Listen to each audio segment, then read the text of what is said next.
Hey everybody, welcome back. This is Authors Bantering. I'm Josh Bresslin. That's Ian M. Rogers. And this week we're going to be going over how to organize your writing notes. The writing process requires a ton of research for your projects. And how do you store it? How do you keep stuff organized? I myself am like the most disorganized person in the world when it comes to writing. So I'm going to let Ian take it from here. He's definitely got his acular a lot more about this subject than me. You value my talents highly, I think. Better No, than mine. so when I was just starting out, I had a lot of trouble just knowing how to organize my ideas, for lack of a better word.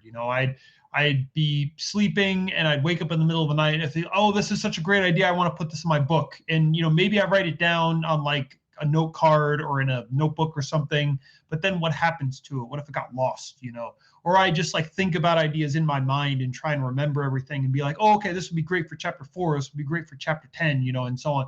And then sometimes those things would make it into the book and sometimes they wouldn't, or I'd, have all these like kind of loose notes kind of scattered around, and it was just a lot of paper everywhere. So it was hard to find things when it came time to look at them again. And so what I was sort of doing was developing a system where, if I would get an idea or something that I wanted to develop for the book that maybe wasn't quite ready for the rough draft file, I would write it down. And eventually I started keeping dedicated notebooks for this purpose. Hmm. When I'm working on the project, I'll use like a general notebook. This is just like a thin Okay. thin notebook, and I'll kind of put almost everything in the same book. And these will be, kind of outlines of scenes I'll put in here, or for example, ideas for structural elements I'll want to add in. World building stuff can go in here. Rough character notes. Just anything and things that kind of strike my fancy.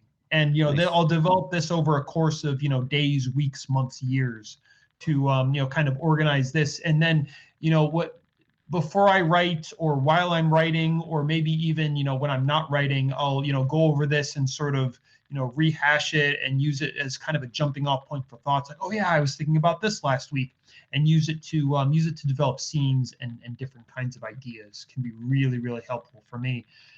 And doing this is really helpful because it's like an intermediary step between actually writing words in a Microsoft Word file in a way that takes a lot of the pressure off. I'm not actually writing sentences. Sometimes I do. Sometimes I'll write sentences in my notebooks that actually make it into the book, but sometimes I don't. And in a lot of ways, it can be very easy to go into that. Like, oh, I'm not really writing. I'm just, outlining a scene. And then over the course of outlining a scene, I'll start to, describe certain things or certain paragraphs or maybe even bits of dialogue that will eventually make it into the scene. And often, this can feel more natural than sitting down to the blank page in a lot of ways. And so for me, a lot of this process is essential to writing because it's not just about from my head to the page. It's writers talk big about that sometimes, but there's a lot of this other material as well. The novel I'm working on right now has a lot of world building in it, and a lot of character backstory, and so keeping all of that stuff straight can be really hazardous as well. And so it can really be good preparation to be reflecting on this or drafting it before you even sit down to write a chapter. Interesting. Okay. So, That's do you do this kind of thing as well? Like, are you working with other notes or backstory or elements other than the straight Word file of the draft? yeah. So I am very disorganized. Like you can see my office, right? It's a giant storage, like literally, like it's a storage attic. So my office and everything I do is always very disorganized. But I do have, I think, some note process in the very beginning. So when I'm outlining a story, I do something very similar to you. It's where I take a notebook and I will go through and I will spend pages just going through my main character and basically going, all right, it's my main character, this is their name. What do they want? What do they deep down actually want? What are their misconceptions or like unknown biases basically about their objective that's not true, right? And then with that, I will start building up. Okay, so here's the antagonist. What do they want? And basically I can come up basically with nice character profiles and start coming up with sort of centralized conflicts doing that. But once I basically know the character and what they want, what they deep down want, what their misconceptions are about it, I'm basically at that point going on to the outlining stage. We'll actually go through the plot outline. And that's all done on my whiteboard. So I have a whiteboard basically up here in the corner, and I will actually draw that out. At some point, I'll probably take a photo with like my camera on my phone here, and I'll put it on my computer as like a desktop background, so I can look at it for later. But that tends to be it. So as far as my notes goes, it's a ton in the beginning to get to know my characters. But once I know my characters and I've kind of plotted out on a whiteboard what the actual plot points are going to be, from there we basically go forward. Any kind of notes I make are usually on the whiteboard, but they're situational. Like I just recently had to do something where on the wrestling novel that I'm writing right now, I had to rework. There was a chapter that was not working, and I didn't like the order some of the scenes were in because the emotional arc wasn't working. Basically, the character had something where they were emotionally on a high, then on a low, then on a high, then on a low, and I basically reorganized so that way basically they're going kind of a steady high, and then all of a sudden then they start coming down on a crash basically consistently. So I had to reorganize some of the scenes. So in that case, I used like a whiteboard basically to kind of write out the scenes and write out what I was looking for. But at some point now that I've kind of made those corrections, I'm going to just erase it and forget about it. So I don't really keep notes that much outside of just the very beginning to know my characters and to figure out what my characters are and what their desires are. Because for me, that's all I really need. Yes, and I think that's, I'll use the notes way more in the drafting process and in the early stage. And then, gradually as I come to know the characters and the situations more, not look at them. Yeah. It just, because it's like a training wheels type situation where you don't need them the further you get into the novel. That being said, I might still look at them to like check a detail or like, for example, like if I had given a character a last name or some bit of identifying information, but maybe couldn't remember what it was, I might go back to the notes to find that, make sure it's consistent or, save me from having to make up the same idea twice. But I think in a lot of ways, the notes for both of us are sort of a segue into working on the novel proper. Yep.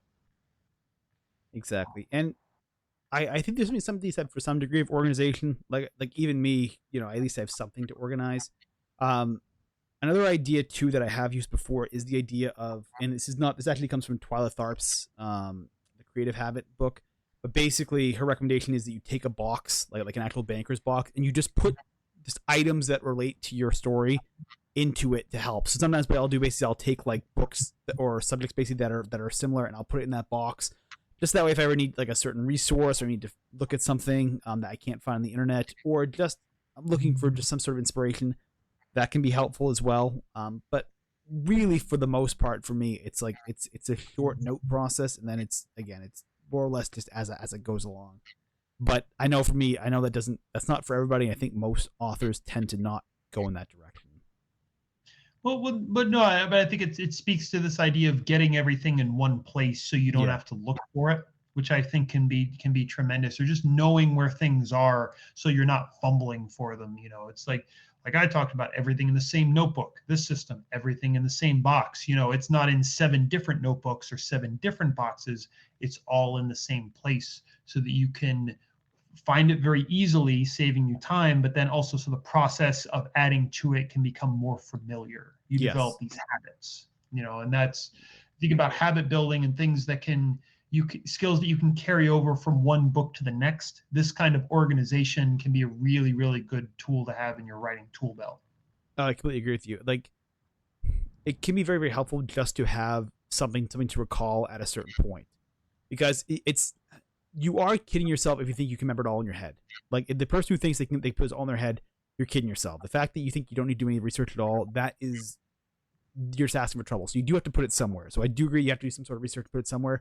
And it can be helpful just to get used to organizing and keeping it in a centralized place. So you're not running around rummaging, fishing for it. So it is a skill. It is a very necessary skill. Even if some people like myself do it to kind of a less disorganized degree. But again, if it's working for you, like don't scoff at it. If you're able to use the information in a way that allows you to write the book. I mean, if it's not perfect, maybe there's ways that you can be improved or do it more efficiently or whatever. But if it's working for you, it means you're on the right track. Bingo. If it's not working for you, it means you probably need a new system. Yes. Very true. And again, there's a lot of I feel like there's a lot of online tools now, ways to organize thoughts, organize ideas, plan out projects. I don't have any specific ones to recommend, and nobody's plugging this or anything like that. But again, like look them up, talk to other writers, see what they're using, and then we've been talking about doing things very analog, or Josh with the whiteboard.